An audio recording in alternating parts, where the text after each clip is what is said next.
What are we going to begin? I'm going to begin with a koan today.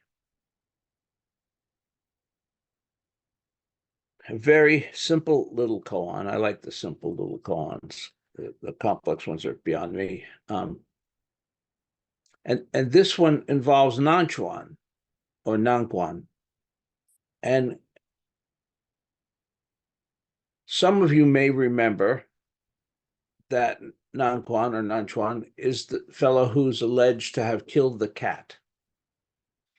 Right. And there is a very famous koan in which the monks of the Eastern Hall and Western Halls are squabbling, and Nanchuan comes in and says, if any of you can say, holds up the cat and with a knife and says, unless any of you could say a word of Zen, I'm going to kill the cat. And everyone was silent. No one spoke. So Nanchuan killed the cat. Okay. Except that there are a number of people, myself included, and others far more prominent than I, such as Robert Aiken Roshi, whom you may have heard of, and my teachers, Steph and Margaret Bada Regato, who don't believe that Nanchuan killed a cat. It's just too inconsistent with everything else that we know about the man. Include he was a lover of animals, loved animals, and it shows up in a number of koans. And the one that I'm going to read you right now, very short little koan, is one that reflects that. Nanchuan said to the assembly, the Buddhas of the past, present, and future do not know it is. Cats and cows know it is. The Buddhas of the past, present, and future do not know it is. Cats and cows know it is. Hmm.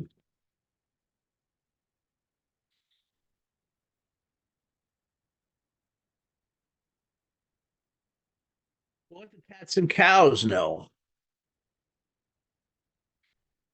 Anybody ever had cows besides me? You have, Daniel. Oh, yeah, that's right. You've come from the farm country. Yeah. All right. So what do cows think about all day?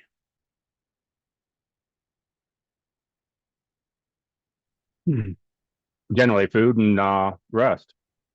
That's Yeah, about it. out there they're chewing their cud, all day long. Eat the grass, chew the cud. Eat the grass, chew the cud. That's sort of what their day with some intermittent pooping. It's pretty dramatic if you have cows. What about cats? What are they thinking about all day?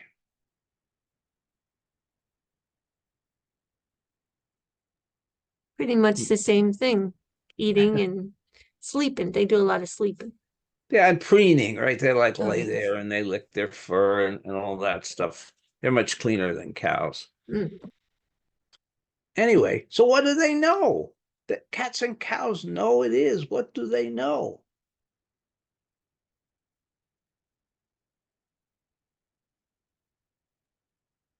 Um, I think they know that life should be about rest and just going through the motions and living in the present and in your body and doing what's right for yourself and for others. Yeah, essentially, right? Monk once said, when I eat, I eat. When I sleep, I sleep, right? They're just being cows. They're being cats. And being a cow or being a cat is relatively simple most of the time, right? Most of the time. They don't make it complicated. They're not thinking a lot. They're not analyzing. They're not worrying. They're not projecting. They're not reading. None of those things. Just simple. Oh, there's a mouse. I'm going to catch it. There's a blade of grass. I'm going to eat it. Simple. Extraordinarily simple. So what is it? What is this it that they know?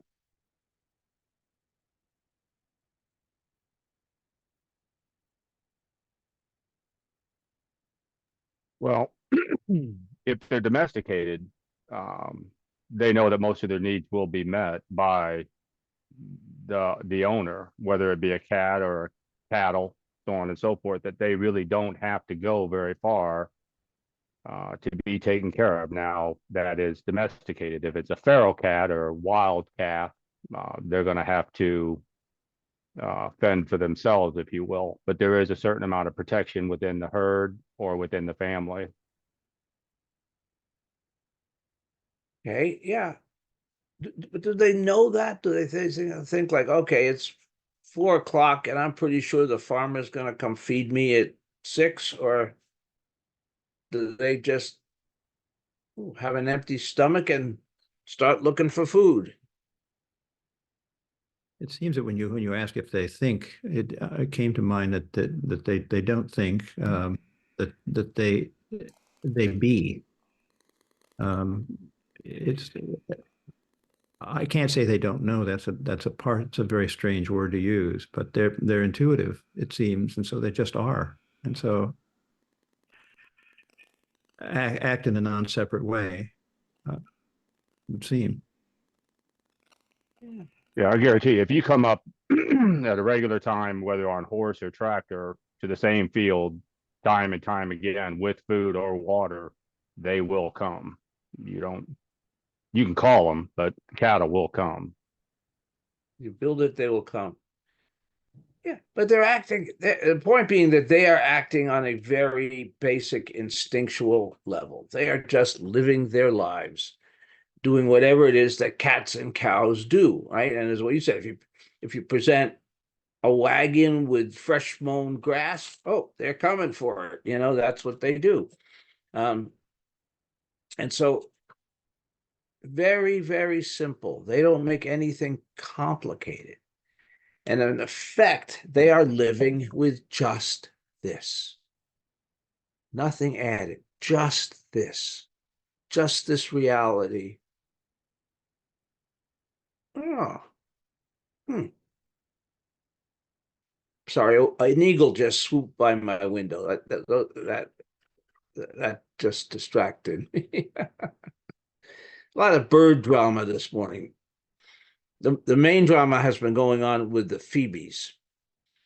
And there's a pair of phoebes that come here every spring. And every spring they start looking for a nest. And they're all over the place, the eaves, and they kind of find a spot. So a couple of years ago, Elizabeth said we ought to give the phoebes a place to nest. So I added a little shelf under the eaves of my tool shed, so they'd have a place to nest.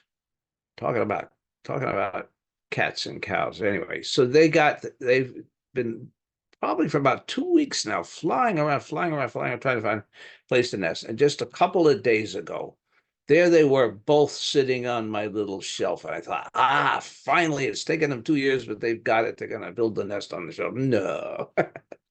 They're still flying around looking for a place to build their nest. I think that's a metaphor. Aren't we all flying around looking for a place to build our nest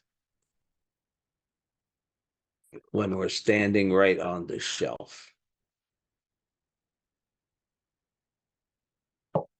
Anyway, back to Nanchuan, back to the koan. So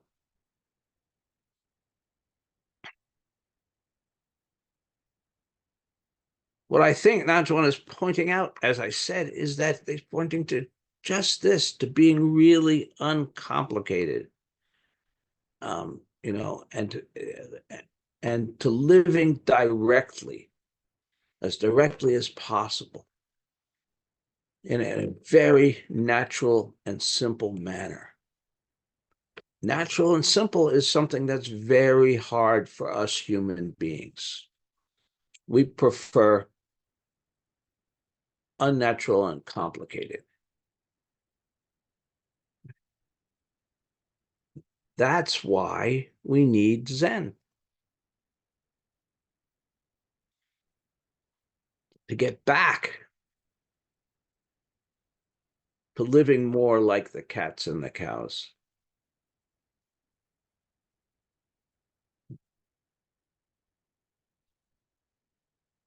To letting go of some of the complications and the complexities and the attachments and the delusions that separate us from this very reality that we're living in, from this very moment that we're living in, from this life that should be very simple, that we make very complicated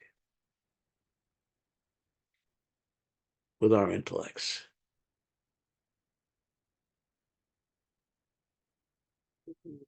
That should be what our Zen practice is there to help us with, our Zazen. So it's interesting. A couple of weeks ago, I ran into somebody that was a Zen student at Treetop a while back. I can't say much about them because I don't want to identify them. But what this person said to me was that they're close to retirement. We're close to retirement, you know, and they've worked obviously hard for years. And they said, when I retire, I'm going to be able to sit Zazen all day long.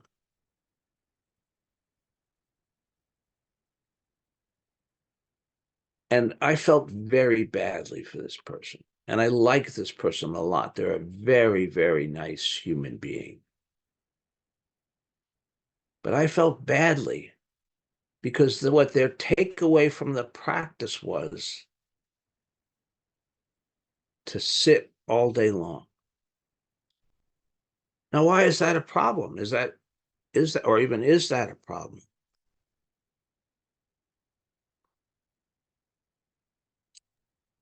Well, because you can essentially have Zen all the time. You can sit in Zazen doing whatever you're doing your work, you can be present in the moment. You can make Zen a whole practice throughout your day. It doesn't have to just be sitting in Zazen. Essentially, Sydney, you're right. And in fact, I've said this before, Zazen is preparation for life. It is not life in and of itself. It's preparation. It's learning to be present for just this. It's learning to shed our attachments, our delusions, the things that separate us from this reality, separate us from our lives, separate us from the other beings that we encounter.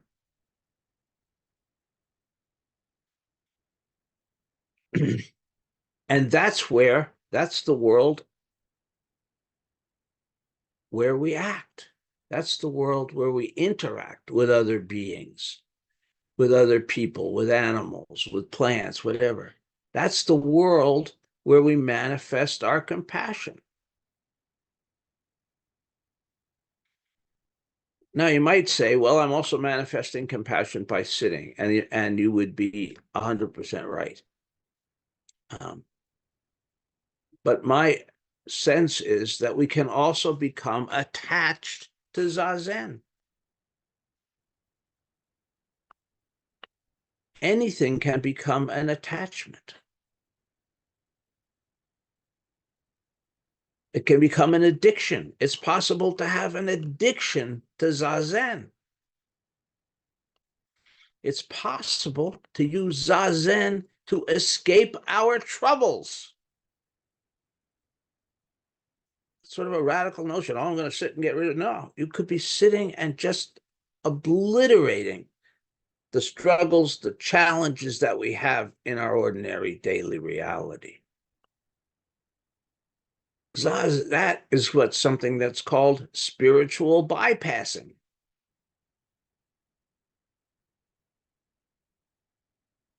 And it can be very addictive.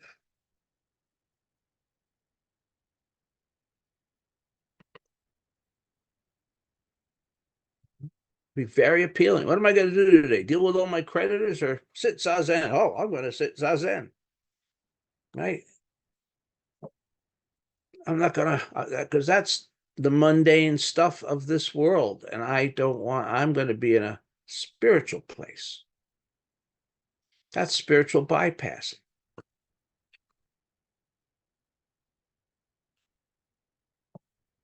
So even something that is essentially good, and please don't hear anything that I'm saying to imply that Zazen is not essentially good.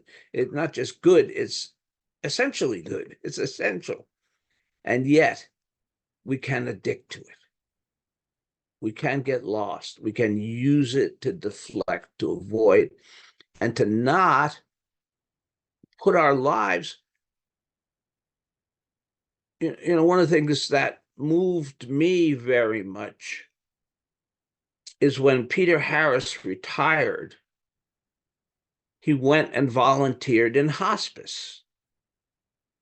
He said, I'm putting words in his mouth. I don't know what he said, but he took his time and his energy and his talent to help people who were dying. Now, that's just one example of millions of possible ways. Other than he did not shut himself off and just do Zazen. He took what Zazen had given him, his ability to be present to the suffering of others, and he brought it to folks who were dying and to their families.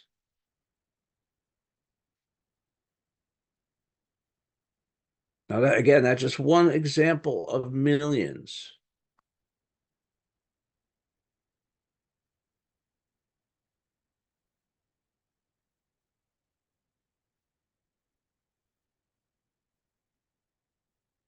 Zazen is a tremendous gift. Practice is a tremendous gift. It transforms our lives completely. If we stay at it and are faithful to it,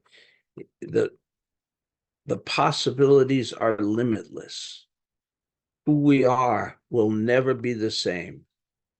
I used to say that. I used to say, if you don't want to change, don't sit down on a cushion. Because sitting will change us. It changes us. Okay. And actually, one of the first things that it does is helps us to see our delusions. I'm willing to bet that before you came to Zen practice, by and large, you didn't know that you had any delusions. You're just living your life. Whatever. It's like, this is life. And then suddenly you get this Zen thing that has to say, well, wait a minute. I'm attached to that. I can't give that up easily. Oh, I have this mistaken belief, this delusive belief. We suddenly begin to find out that's really the essential first element of practice is recognizing that we have attachments and delusions. Can't get rid of them until we know we have them, till we acknowledge them. And those are the first things that we begin to discover when we sit. Things keep coming back. They keep bugging us. They don't go away easily, right? And we start to go, oh, what's that all about? Why can't I stop thinking about that? Why can't I stop doing that? That's really the first stage of our practice. When we go from just living mindlessly to becoming aware of our attachments and our delusions. And that begins in Zazen, right? We sit down and somebody says, okay, you're going to count your breaths from 1 to 10. And you think, okay, well, that's going to be easy. Count my breaths from 1 to 10. And then a half hour later, when you haven't gotten past 3, you go, oh, what's going on here? We start to understand and recognize the activity of our minds. We start to understand and recognize what we are addicted to, what we are attached to, what we are deluded about.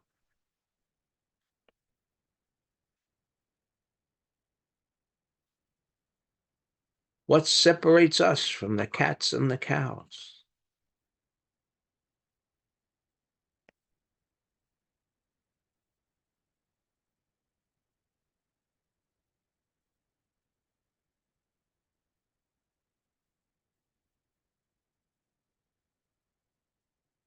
As with everything, this is not absolutely true.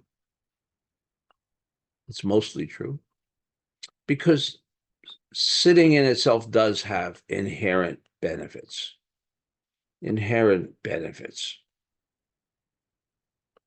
When Shakyamuni Buddha realized himself, the quote, which I can't get right, but to something to the effect that I, the great earth, and all beings are this moment realized the way. I, the great worth, and all beings at this moment realize the way. So, again, probably quoting it imperfectly. But so that when Shakyamuni realized his true nature, because he was separate from nothing, everything recognized their true nature. It's a hard thing to wrap our minds around. Don't even try.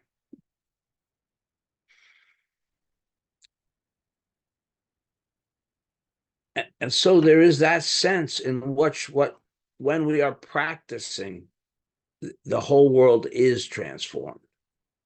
It's not as absolute as I'm kind of being a little hyperbolic about it to make the point. But when we sit, the world is changed. But when we sit and we get up and we act based on what we have just realized, the change is even more powerful. We have that.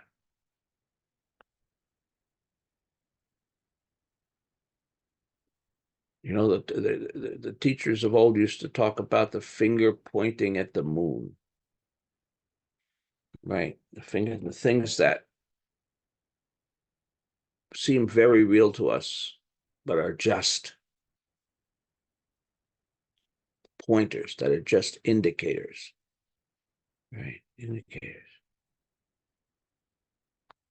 And we should not be misled to think that the finger pointing to the moon is the same as the moon.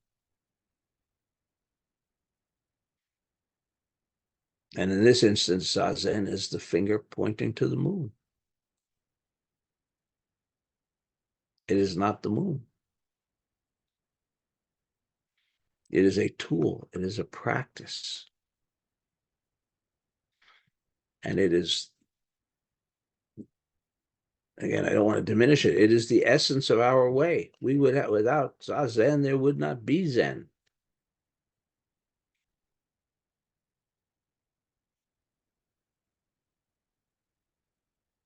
But it is just that. It's what Zen opens us to. It's who we, it's not, if I was going to say who we become, that's not right, because, Dogen, among others, tells us that we are already enlightened. Right? All of us, right now, right here, you are already enlightened. And you may say, well, no, that's true about other people, not true about me. It makes us uncomfortable. Wait a minute, I'm already enlightened. I'm still, I got angry last night, and I had a jealous thought, and how could I be enlightened? Well, of course, enlightenment has nothing to do with those things. It doesn't mean that we are perfect human beings. It doesn't mean that we are without anger or jealousy or greed or any of the the poisons. It means that we are awake to the fact that this is one body, one great seamless reality.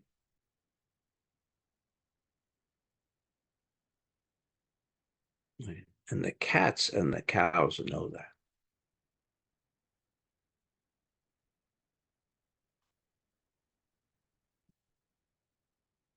My dog Willie's been here listening to the talk. He's never going to talk to me again.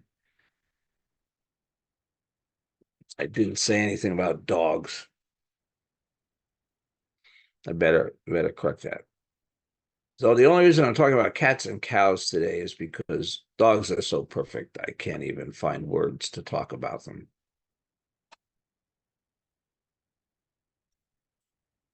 Maybe I'll get back in his graces.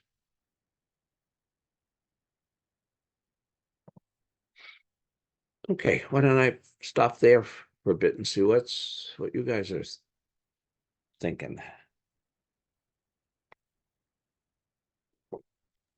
Well, the other part of the koan is, what do the Buddhas don't know it. Why? Well, they're not unlike us who are sort of working on Zen. They're not self-consciously I know this, just this, they've let go of all that. So in that sense, they don't know it. But then I also, when I was doing Daison with you on this, I remember saying that the Buddhas who are, they might be in the state of absolute, of they're experiencing the absolute, and they are not in the relative world. To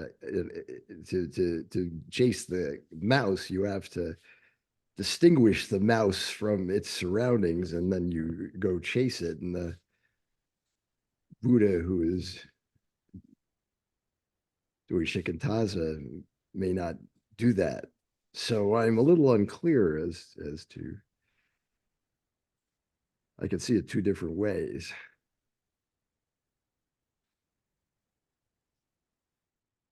Yeah, well, what I think Nanchuan is pointing to, and who knows, is that, once we set somebody up as a Buddha, they're no longer just a cat or a cow, or, they're now something, somebody, and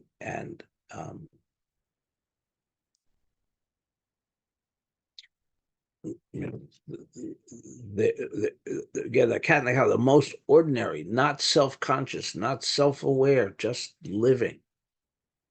And if I said to you today, Gary, you are so amazing, you are a Buddha, I'm stepping down from my seat and turning it over to you, what would that do to your mind, to your ego, if you thought it was true?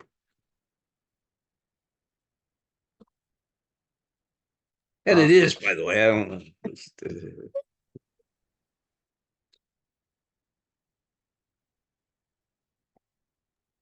Yeah, I would have a hard time believing.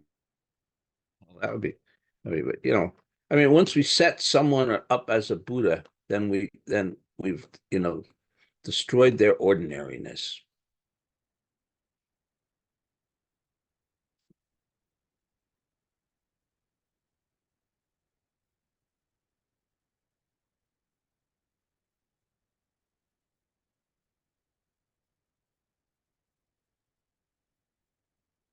I I can tell this tale. So one of the ideas is that someone who is a Zen adept should be absolutely ordinary, indistinguishable from any other person.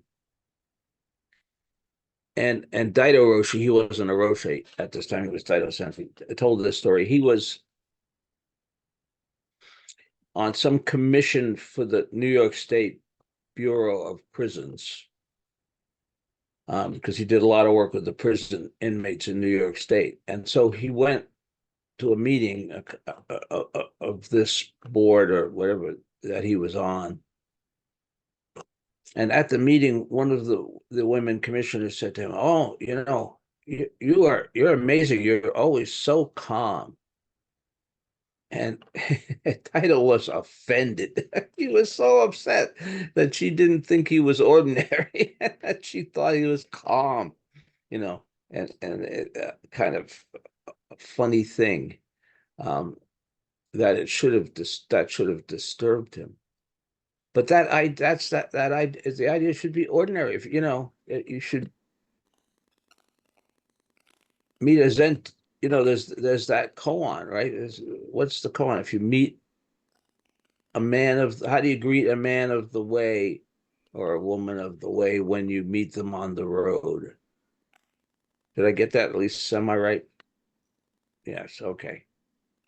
She said, anyway, so how do you greet them? Well, you know, but I think it's a more fundamental question. How do you even know that they are a man or a woman of the way? By not knowing. By not knowing. Well, it's funny you told that story about Dido. It makes me laugh, but it's funny that he's in a practice of non-attachment, and he was attached to being ordinary. So we all can fall prey to it, you know. And Absolutely. it's so Dido like. Well, yeah, it very much is, and absolutely, you know, he, I won't go off into that too much, but yeah, um, you know, what could be more not ordinary than being offended by somebody thinking that you're not ordinary? I mean, it's like we all get caught in our traps, right? Here's a man who's probably will be remembered in history as one of the greatest teachers of this era. He's written, I don't know how many books and blah, blah, blah, thousands of students. And he still has had his flaws, his attachments, his, you know, it's always a good reminder. Um, a good reminder. The Dharma changes us,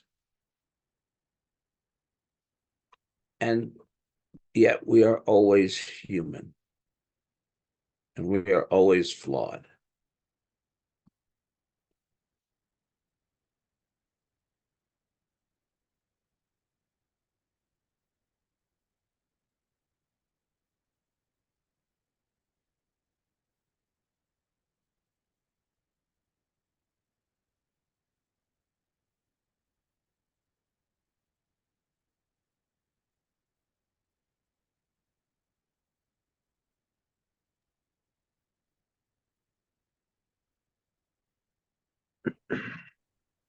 You know, Peter, this may be incorrect or whatever, but for myself personally, practice of meditation in the morning of the evening, um, and to a certain extent, um, in the morning, it's basically an opportunity or a moment that I can on ramp myself for what will be happening throughout the course of a day and to get my mindset more correct with the five moral precepts and the eightfold path, and try to maintain a lifestyle consistent with those elements.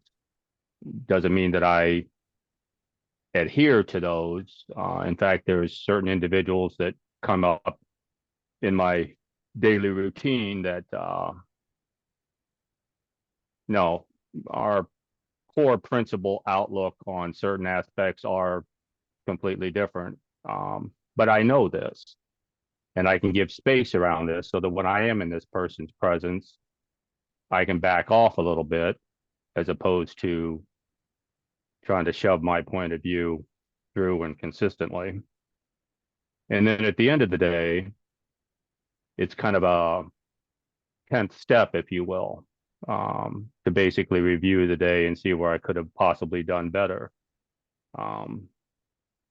I never wish to practice meditation in a cave, in a mountain, isolated. If I cannot utilize this, or it is a form of a tool that I can better associate myself with other human beings in the world, that's the only value that it has. If it's not for them, then there's no reason to do it. Me and God were, we talk well beyond meditation. So that's just my 2 cents. Well, thank you. Thank you. I mean, that, as I see it, is precisely the spirit of it, It, it, it helps us to live our days in a better way. It helps us to be better human beings. It is a tool. That's, and we should not put it, it's a very wonderful tool. I'm sitting here kind of upset because all my tools are out in the woods and it started to rain. Tools can be, thank God I threw a tarp over them. But anyway, tools can be very important, right? Essential. I can't do the work I'm doing out there without the tools. They're important, right? But we don't want to mistake them for the product. What's the product? The product is our interactions with the world. It's how we treat our parents, our children, our neighbors, our friends, our colleagues, our trees, our grass, our birds, on and on.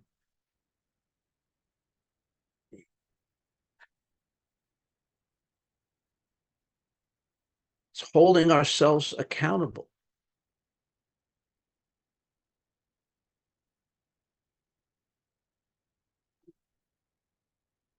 And as you're talking about doing, Daniel, you're doing some accountability work at the end of the day to kind of how to go, how to go.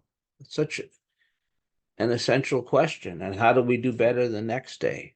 And on and on. Knowing full well that we will never get it perfect.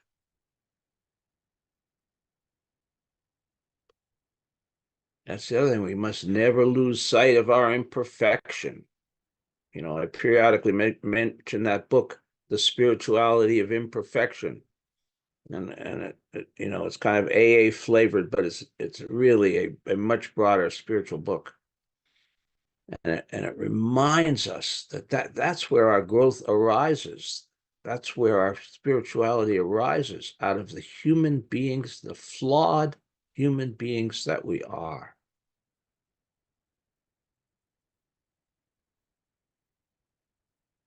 One of the Buddhist archetypes, there are what used to be considered the states of rebirth in what I call classical Buddhism, the realms. And the idea was that if you had certain attachments and lived in certain ways in this life, you were going to be reborn into one of these realms, which were all sort of subordinate to the ultimate liberation that we were on the path to achieving. And so I don't know if I can remember them all, but some of them are well known. These Hungry Ghost Realm is one of them, right? Hungry Ghost Realm, the beings whose throats are so small they can never eat enough, and so they are consuming constantly. Right? We are in the Hungry Ghost Realm. We are in the Hungry Ghost culture. Right? Constant consumption, somehow thinking that the next thing that we buy, the next thing that we eat, the next drug that we take, the next drink that we take is the thing that's going to make us whole. Which, of course, ain't true. Hungry Ghost Realm. They're the asuras, the angry beings, people who are just constantly overcome by anger. You know those people. I go in the store, I see them, I know, I walk right away because they're just looking for the next fight, the next problem, the next, a place to vent their anger. And many have found out that becoming a politician is a good way to do that. Okay. And amongst these, there are the heavenly beings. I'll back up. There's also the human realm. the human realm. That's the one we're in. Human beings, right? And surprisingly, that's considered the highest realm, the human realm, the human being, being a human being. Because that's what they say, that's the only one realm we can seek Buddhahood. But really, it's our highest state is just this, just being who we are as best we can. Anyway, but there are the heavenly beings, and the heavenly beings, it's not a good thing like it might sound. Heavenly beings are beings who thinks their shit doesn't stink, who have already arrived, who are perfect. And they smile a lot, and they don't have any problems, and they don't have any hang-ups, and so on and so forth. They have bypassed their humanity, and they are stuck in this myth of spiritual perfection.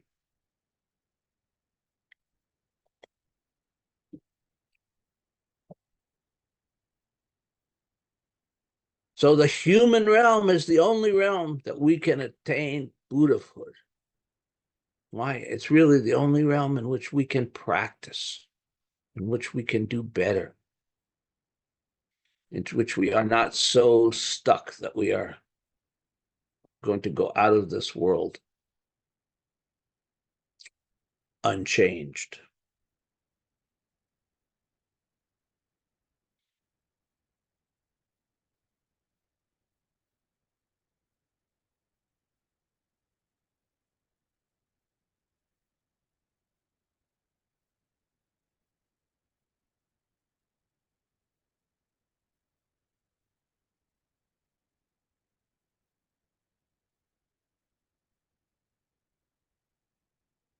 This is a huge project, and the time that we have to do it is very limited. The days go by, the weeks go by, the months go by, our lives go by.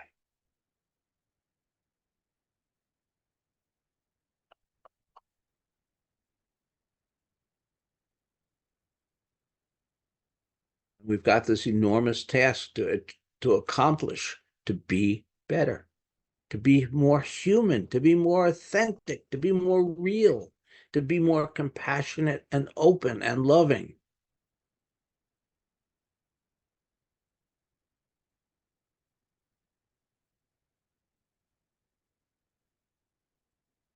And I don't know anything about rebirth. I don't know whether there's such a thing or not such a thing. I don't even have an opinion on the subject. But as far as I know, we've got this lifetime.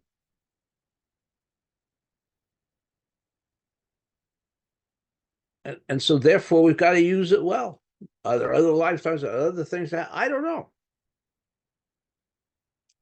I know about this one. This is the one I can deal with. Oh, vey, if there's another one. No. So this is so finite. Those of us who are getting up there in years, getting closer to the end of our lives, understand that more every day. It's so finite. It goes by so quickly. And so we need to use our time well. Thank you all.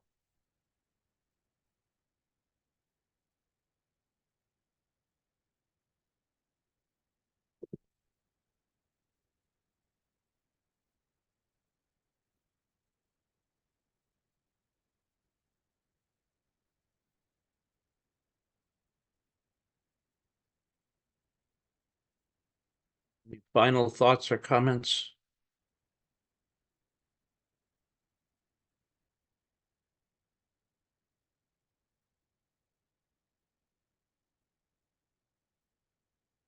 Okay. Well, go forth today. And personally, I think the grass is a lot better than the canned food, so choose grass today.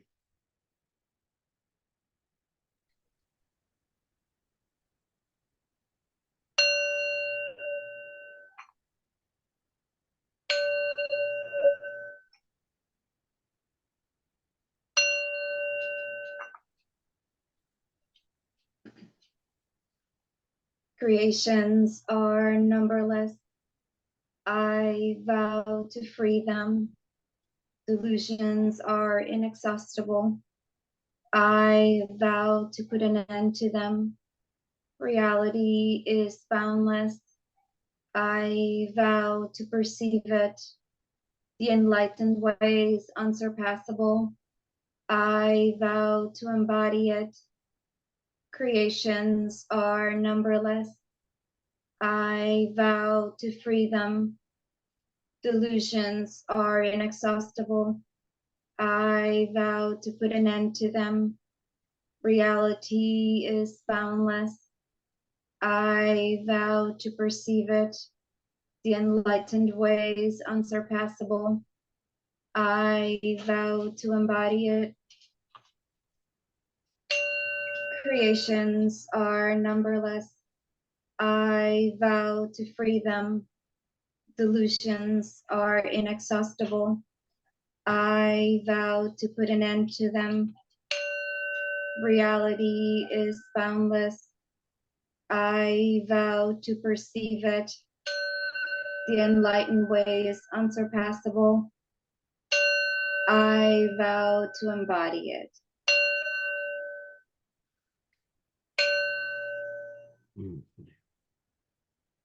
Thank you, everybody. Have a wonderful week. Thank you. Thank you.